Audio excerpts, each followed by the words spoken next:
If we have a hard time forgiving ourselves for our mistakes, or we struggle with feelings of guilt and just feeling unworthy of Allah's love, how do you suggest we overcome those feelings, especially if sometimes it feels discouraging? Very good question. Did you all hear the question? So this is exactly the opposite. So I feel I'm a sinner, I did not obey Allah, I'm worthless, right? That's exactly one of the tricks of shaitan. That's another trick of shaitan, how he comes. Every one of us has his weakness point. So shaitan knows where is the weakness. I tell you what, when I see I'm worthless because I am a sinner, how do I say to myself? That doesn't mean it's okay, no. But remember what Allah subhanahu wa ta'ala says. The most merciful verse in the Quran. Some of you may know it. That's how almost all the scholars of Quran agrees. The most merciful ayah in the Quran. قُلْ يَا عِبَادِيَ الَّذِينَ أَسْرَفُوا عَلَىٰ أَنفُسِهِمْ. Say my servant. And Allah says, يَا عِبَادِيَ. He even put the ya. There's a lot of talk about even this letter. الَّذِينَ أَسْرَفُوا عَلَىٰ أَنفُسِهِمْ. They have transgressed against themselves. What did they do? أسرفوا, israf, meaning you went way above the limit. What did they do? Doesn't matter. And what did Allah says? لا تقنطوا من رحمة الله. Don't despair from the mercy of Allah. And then he put this statement. Subhanah, that's not my word. إِنَّ اللَّهَ يَغْفِرُ الذُّنُوبَ جَمِيعًا. Verily Allah forgive all the sins. Even the scholars, there's a lot of discussion. What about the mushrik then, the kafir? And then there's another verse in Nisa responded to this. So this is what you tell yourself. Actually, it's a good news. Look at the positive. You know you have done so many, I'm not saying you, but the person, done so many things that they are not even worthy of this ni'mah.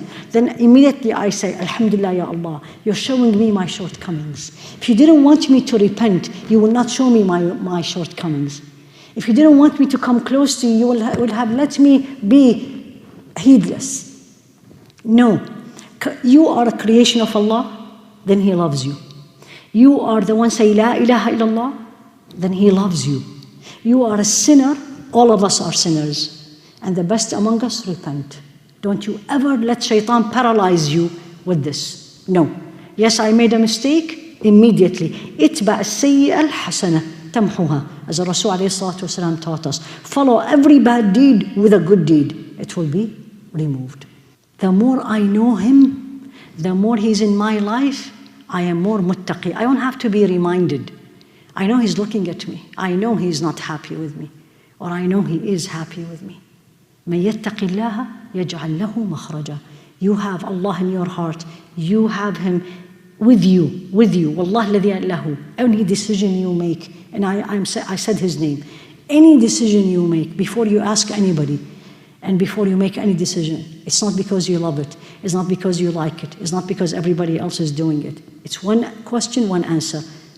Pleasing to Allah, and He wants me to do it. وَتَوَكَّلْ يَا Allah.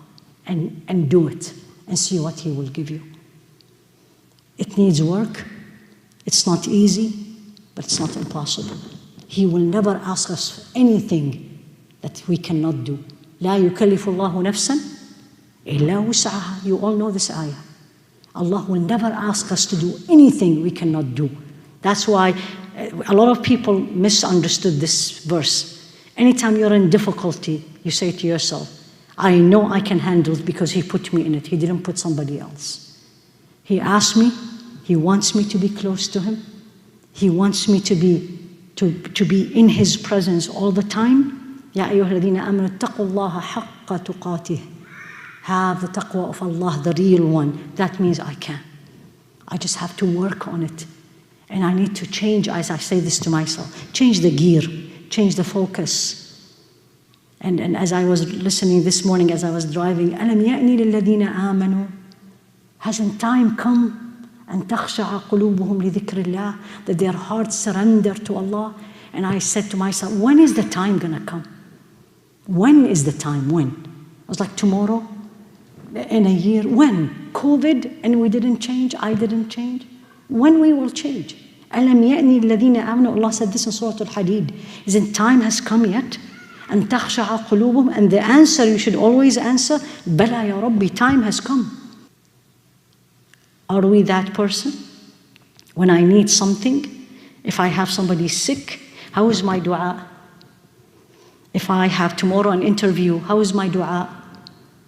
If my child needs something and tomorrow is, how is my connection with Allah? And when I don't need anything, although we always need, but in general. So the connection with Allah subhanahu wa ta'ala, are we connected with Allah subhanahu wa ta'ala?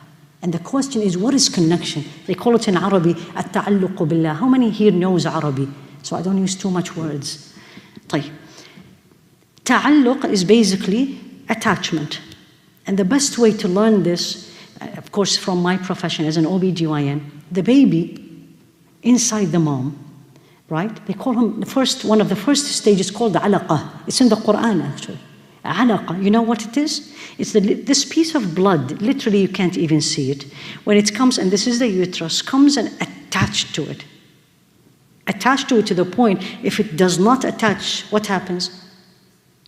Dies. Miscarriage. Alaqa. It's the same root. I need you to give me your heart and brain. This small clot of piece of blood, if it is not attached well, you get miscarriage, you die. That's how I am, should be, me and you, with Allah. Am I? Are we? Like if I am not attached to Allah, I'm dead. I'm dead literally, dead physically, dead emotionally, dead spiritually. Are we as Muslims? The answer is probably not. I'm not going to say no. I'm going to say probably not. So remember this. At-ta'alluq is, they say it in beautiful words. I'm just going to try as much as I can. Is attachment when you are attracted to something. Think of anything or a human being you're attracted to, you love. You are so much in need. You're like poor beggar. You love for them to give you attention, to text you, to send you special message. And you feel they are separate from everything else. Oh, this is this person. Then you are attached to that person. Is that Allah in my life?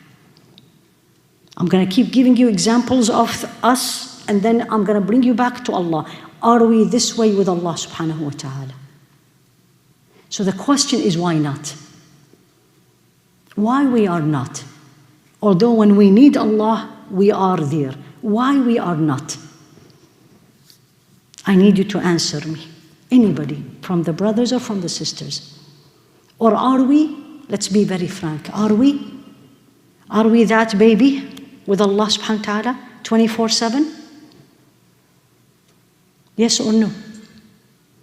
We're not, right? Alhamdulillah. The youth are nodding their head. No. Why? That's the question. Why?